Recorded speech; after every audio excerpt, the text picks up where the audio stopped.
जय शिव गुरु आदिशक्ति मैया भवानी कोट कोट प्रणाम। हरिंदर भैया कोट कोट प्रणाम। नीलम जी कोट कोट प्रणाम। सब देव लोग कोट कोट प्रणाम। सब देवी लोग कोट कोट प्रणाम। हे शिव गुरु रौरा वरदानी है, घट घट वासी है, विनाशी है, दीन बंधु है, दीन दयालु है, कृपालु है, अनाथों के नाथ है, कालों का महाकाल है, देवों के महादेव है। गुरु जी कृपा करिए, दया करिए। कामरिया लेके जाए वे सासू जी, कामरिया लेके जाए वे सासू जी, कामरिया लेके जाए। सोना ले जेबानिया बाबा बारादानी, सोना ले जेबानिया भोला बारादानी, भोला लूटा बेलन आबाध सिंघोरावा, बाबा लूटा बेलन आबाध सिंघोरावा, लूटना हम जाए वे सासू जी, लूटना हम जाए वे सासू जी, कामरिया लेके जाए वे सासू जी, कामरिया लेके जाए।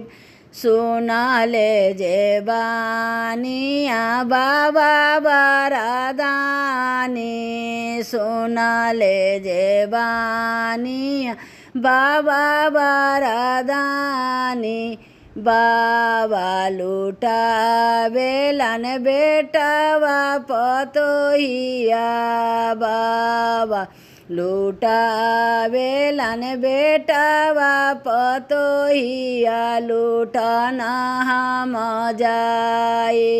जाए वे सासू जी, कामरिया लेके जाए वे सासू जी, कामरिया लेके जाए। सोना ले जेबानिया बाबा बारादानी, सोना ले जेबानी बाबा बारादानी, बाबा लूटा बेलन बेटिया से दामादा, बाबा लूटा बेलन बेटिया से दामादा, लूटना हम जाए वे सासू जी, कामरिया लेके जाए वे सासू जी, कामरिया लेके जाए। सोना ले जेबानिया बाबा बारादानी,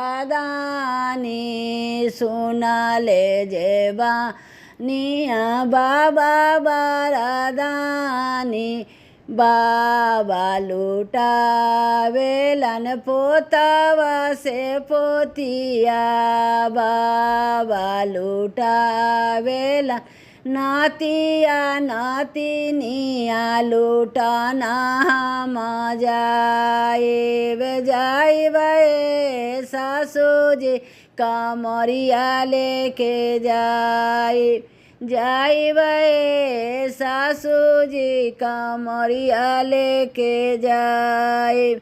सोना ले जेबानिया बाबा बारादानी,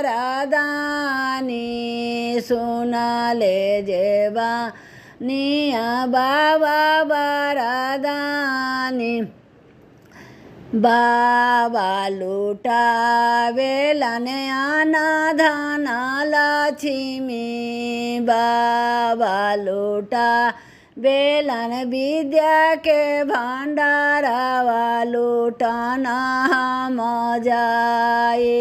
जाए वे सासू जी, कामरिया लेके जाए वे सासू जी। सोना ले जेबानिया बाबा बारादानी, सोना ले जेबानिया बाबा बारादानी, बाबा लुटावेलन नाई हर ससुरावा लुटाना हम जाए सासू जी कमरिया लेके जाए सासू जी। हर हर महादेव, दया करी महादेव, कृपा करी महादेव। आदि शक्ति मैया भवानी की जय, सच्चे दरबार की जय।